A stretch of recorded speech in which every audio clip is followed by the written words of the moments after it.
This little tool right here, it can save you some money. I'm going to tell you what this is and how to use it coming up next. If you haven't noticed, but I gotta believe you have, building materials are through the roof. And I myself, well, I can be a little stingy with the money. And so I like to keep expenses down. And one of the ways that I do that I'm going to share with you today, and it has to do with this here, propane. What if every time you used your gas grill, you had to take the propane tank, once it was empty, and just throw it out? Buy another tank and have that filled. Be kind of expensive, wouldn't it? Be kind of crazy. So why is it the propane that you purchase at the big box store for DIY projects around the house, maybe you're sweating a little copper, maybe you're working on a car and you've got a frozen bolt, whatever the DIY project is, you buy a bottle of propane. When it's empty, you toss it and buy another one. Well, what if I told you you don't have to do that? In today's video, I'm going to show you how to take a propane cylinder and once it's empty, just refill it again. It's going to save you a little money. So let's jump into it. This tool is called a propane refill adapter. And you screw it on to a large propane tank, a 15, 20 pound tank, the kind that you find on a barbecue grill. Now what's cool about it is it allows you to fill up smaller propane cylinders from a large tank. A small cylinder that you would find at a big box store or a hardware store for sweating copper pipe. Now, in addition to the adapter for the propane tank, I want you to check this out. These are two refillable propane cylinders. This one typically is used for camping, for, a propane stove or a space heater. And this one here, typically you use with a torch if you're gonna sweat pipe. All right, we're ready to attach our adapter valve. But before I do that, I'd like to always put on a pair of gloves because remember, propane is a liquid that turns to a gas. And so what I'm going to do here is just protect my skin in the event that, I have a little bit of overspray. You want to do this outside or a well-ventilated area. Okay, our tank here is naturally on the off position. I'm going to take my adapter and I'm just going to screw it on.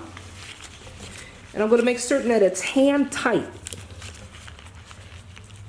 I've got my refillable propane cylinder. This is just a protective cap. We're going to take that off of there, and now we're just going to thread it on to the adapter. Okay, now you want to make certain that you just take your time because you don't want to cross thread here. There we go. Okay, I'm just going to put a wrench on this so I can really make certain that I'm tightening up the bottle well. Now you want to take the tank. You want to turn it upside down, just like so. We've got a little bit of a close-up here because I need you to see something. Right here on the side, there's a little hole. That's a bleeder valve. And what comes with the canister is an Allen wrench, also known as a hex wrench. And I'm going to insert it right into our bleeder valve. And I'm just going to give it a slight turn. I'm going to open it up just a little. Now, there are a couple reasons for that, and that is it allows the air that's trapped inside the canister to escape, and it also works as an indicator letting us know when our tank is 80% full. Because what's going to happen is I'm going to turn the knob on for our propane tank here. It's going to start filling up the canister, and once it reaches 80% capacity, you'll start to see a little bit of propane misting out the side. At that point, it's letting me know that our canister is 80% full. We need to close that valve, and then we need to shut off the propane. Hey folks, I just want to take a moment to give you a quick heads up. The seejanedrill Dreamhouse course is coming out any day now, so keep a lookout for it. I'm going to take my propane tank here and I'm going to tip it forward. So I'm going to turn on the propane. And so that's natural, that sound you're hearing. And we're going to be looking right here at this valve. And once we start to see propane squirt out, we'll close it off, turn it off. Now it takes about 1.5 minutes for our tank to fill.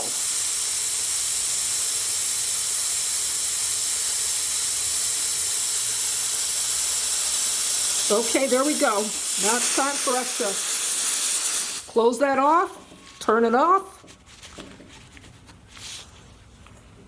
So now we know that our tank is full and we can remove our bottle. Okay, I'm going to remove the Allen key here.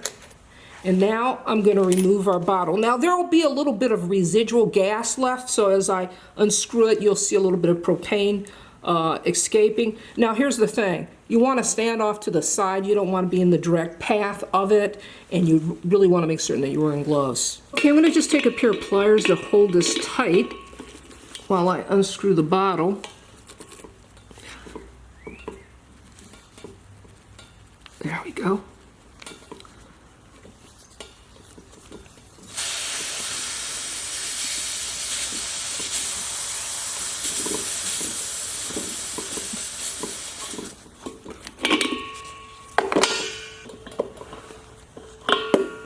There we go. Let's install our torch, and we're going to test this out here.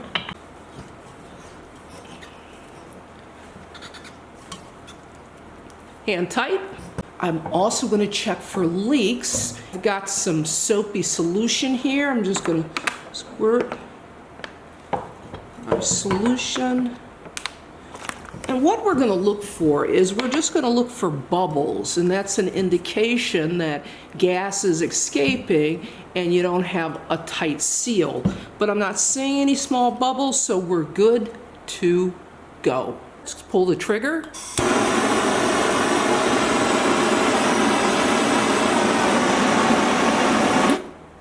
I'll place a link in the description below to the adapter here and to the 2 different kinds of refillable cylinders so that you can check it out for yourself. This is Leah saying, you can do this. See you next time.